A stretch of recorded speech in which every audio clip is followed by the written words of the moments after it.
What's going on, YouTubers? It's Mopar Man 1978. Gonna be out here today working on the Valiant again, but this is gonna be a part one of two sections, I should say, on how to, because this car has manual 9-inch drum brakes all the way around, and we're going to be getting rid of the old manual drum brake master cylinder. It has the one reservoir that controls the entire brake system, and if that goes out, the entire brake system quits on you and you're in deep caca. Anyway, we're going to be upgrading to an early 70s manual master cylinder with the dual reservoir for manual 9-inch / 10-inch drum brakes. But I'm not going to be in the we're waiting on the master cylinder to come in the mail, or for FedEx, whatever, I should say, like Friday or Saturday, because of the holidays. Like, we just had Labor Day, so that kind of put a damper on that a little bit. But today,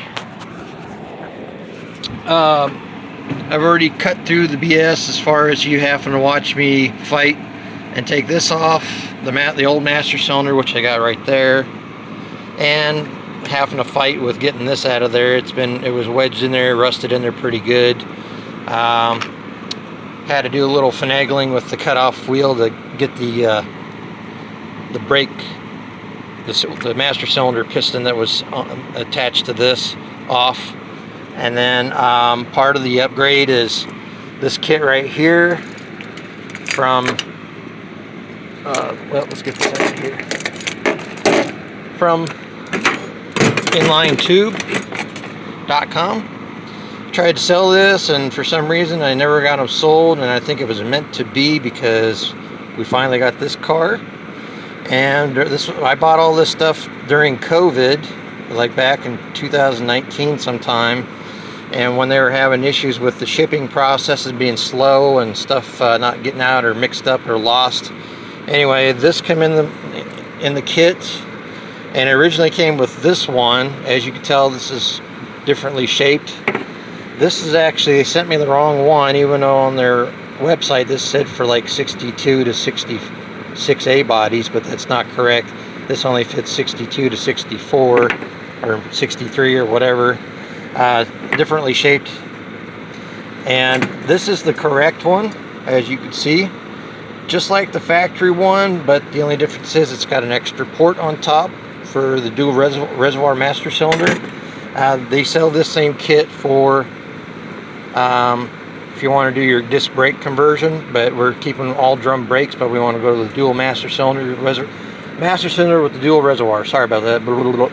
Anyway, this bolts up right in the factory position, no modification.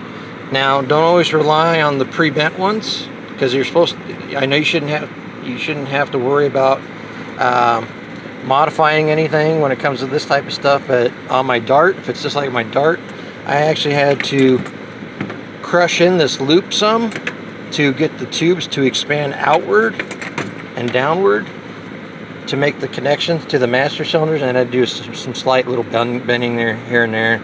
Anyway, today, when I come back, as you can see, I got the shop light on, and I'm going to be, it's down there somewhere, the old factory distribution block.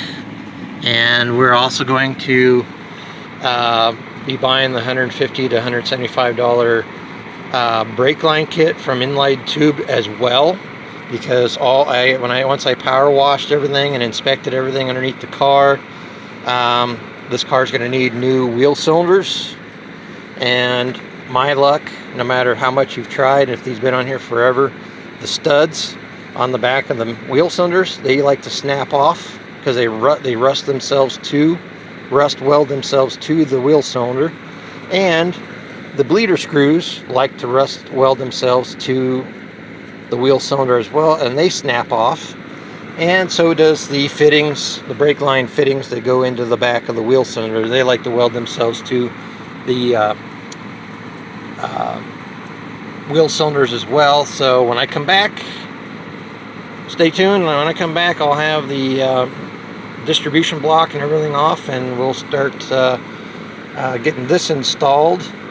And then on the part 2 video, we'll be getting the master cylinder installed, and I'm probably going to end up doing it's probably going to be 3, because doing this today, and then the master cylinder on the second one, and then the third one will be when the brake lines and the wheel cylinders and all that stuff show up, and I'll be installing that. But anyway, stay tuned. Okay, here is the factory. See if we can see it here. Factory distribution block.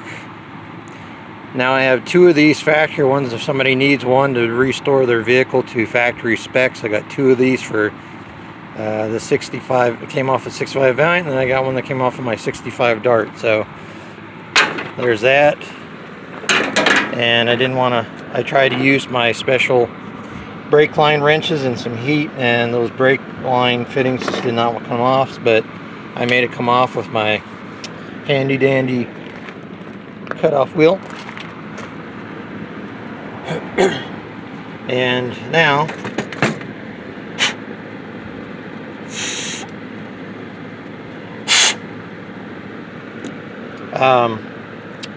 I do want to say one thing. If you order anything from inline tubing or any other company that has metering blocks or distribution blocks like this, or that little brass block that goes across the top of the rear end, make sure you thoroughly inspect these when you get them. Make sure you run some carbon choke cleaner down through them, and make sure each port, that little hole right there,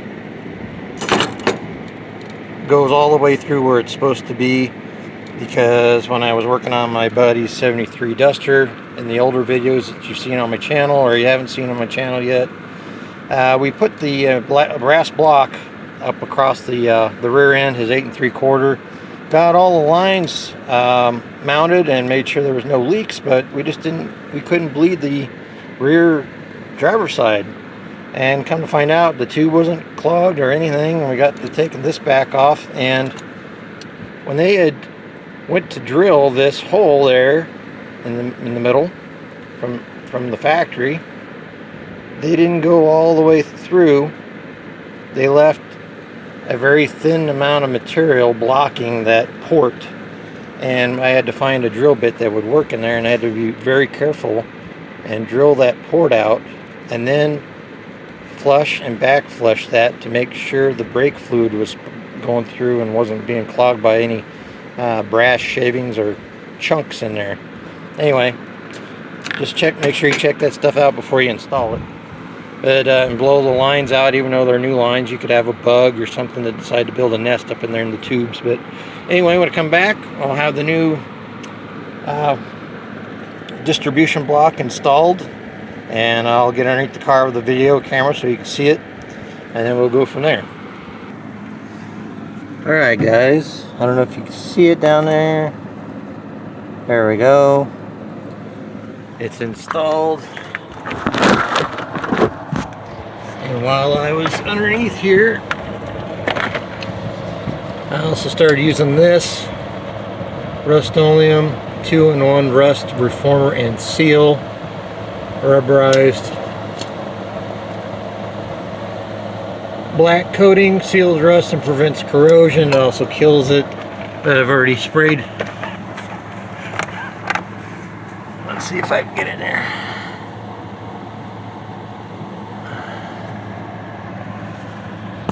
There's the metering block, proportioning block, whatever you call it. I want to call it. Everybody calls it something different. Anyway. Now, when I come back, I'll have the 2 custom bent brake lines installed.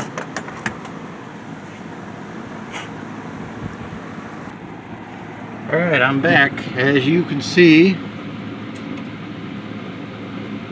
the brake lines are installed. And like I did say, don't trust the factory, or the bends that the company puts in these upper brake lines to go to the master cylinder. I had to do some bending and some adjusting and expanding out that spiraled section right there to bring the tube up to get it in position. So but anyway, there it is. Now the other two ports that's wide open, I've got some old.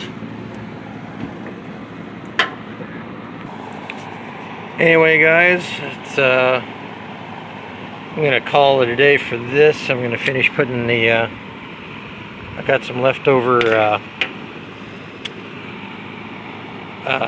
brake line fittings with the ends pinched off. I'm gonna put in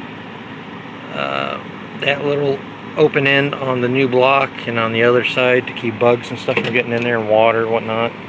But I'm gonna call it a day. It's starting to get pretty warm out here, and stay tuned for part 2 and part 3. Till next time.